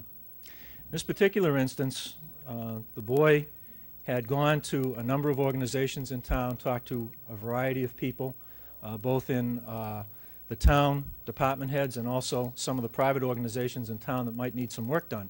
And as a result of that, one of the meetings that he had was with Lee Evans from the Recreation Department. And in talking to her, he found that one of the things that was needed at the Beauregard Beach was an access ramp to make the beach accessible from the parking lot down to the water's edge, both for people who might have physical limitations and also for some of the mothers with baby carriages with young children and that sort of thing to be able to get over the sand at the beach itself. And so he wrote up the idea. He went to Mike Supernaut, the town engineer, and went over his ideas of the design, made sure that it was going to be ADA compliant and that it would work, that it would be portable so it could be moved out of the way when they did the volleyball tournaments and that sort of thing, and basically got the approval to go ahead. Problem is that it was going to cost about $900 to buy the pressure-treated wood that it's going to be made out of. As you probably all remember, when Beauregard Beach was opened a couple of years ago, this resulted from a meeting that took place at the Rotary Club several years ago when they were discussing the quality of the water in the Abidjona watershed area. And Clarence Beauregard, who is by any definition a senior citizen and one of the movers and shakers in the town, got up at the end of the meeting and said, "This is really important. We need to reopen the Wedge Pond Beach." And he put up some money, and then he did a lot of arm twisting, which Clarence, as you all know, is very good at, and he raised a lot of money, which was used, some of it, over the last couple of years to make some of the improvements at the beach area. A lot of volunteers went to work. A lot of you are in the room tonight, and the beach was indeed opened. There's still some money left over. The Rotary Club board, the trustees of that money, and so when the Scout was looking for some funding, he came to the Rotary and asked if this would be an appropriate use of the funds. The board decided that it definitely was and approved the funding. One of the Rotarians happens to be a contractor. He checked some prices with his wholesale suppliers to make sure that the price that they were going to pay for the material was the least expensive that we could get for some quality material. And the material was in the process of being purchased in the last couple of days. And really the point of the story is that this is how things get done. Over the next couple of months, there will probably be 8 or 10 of the high school boys, along with some adult volunteers that will put in anywhere from 100 to 120 hours to construct this walkway ramp and to put it into place down at the beach so it will be there in June when the beach opens. And the town and the residents of the town will be the recipient of that. It will cost a lot less money than it would if it had to been done with public funds in the normal contracting manner. And most importantly, the young folks involved in doing this will have learned a very valuable lesson, not only some carpentry lessons and that sort of thing, but more importantly, how to give back to their community. And I think that, for me anyway, this really says a lot about the town. This is only one example of the type of cooperation that exists in the town between the public sector, the private sector, and most importantly, the individuals in the town itself. This coming weekend, there are going to be hundreds of hours volunteered for the Yanka Fair and for the Walkathon. A couple of weeks we have hundreds more for the Town Day festivities. This past Monday, the Sports Foundation had their golf tournament. Again, many, many volunteer hours put in. That's only in a very short period of 3 or 4 weeks that all of this is taking place, and it's typical of what goes on in this town. So I guess from my standpoint, I would like to say that as I look out and I see all of you here tonight, most of you are people that I see in the various organizations and groups that I have volunteered with in the past.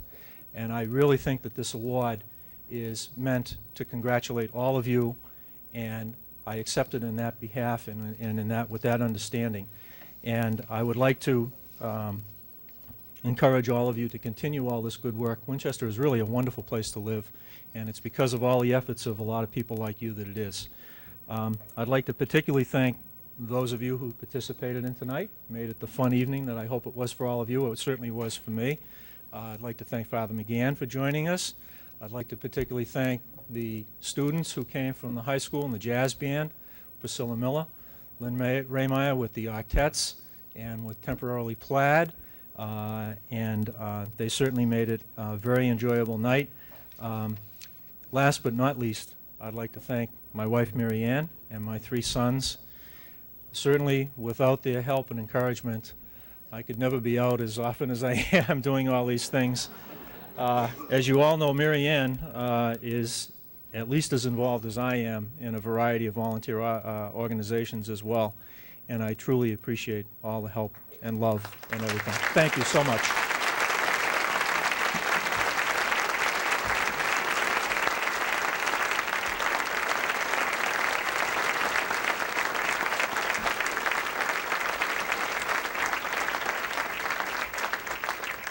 Ladies and gentlemen, after we break up here, I'm sure Justin and his family would love to meet some of you who he may have not seen this evening close up, and so they'll be hanging around right here up in the front. And I thank you all for coming tonight and hope that you had a good time. I thank you for your courtesy to me in trying to move this through in some sort of a quick fashion.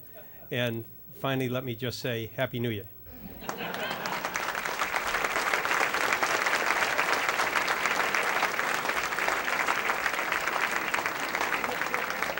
There's another Justin going through the door. Every time you turn around, he's doing something more.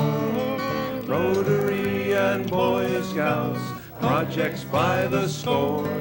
So much gets done, there can't be one. I think there may be 4. There's another Justin going through the door. Every time you turn around, he's doing something more. There's another Justin going through the door. Every time you turn around, he's doing something more. He says that he's an only child, but I suspect a twin. There's no way else he could be in all the places that he's in. He's videoed every play for years. He's pres at Rotary. He rings the bell. He works as well.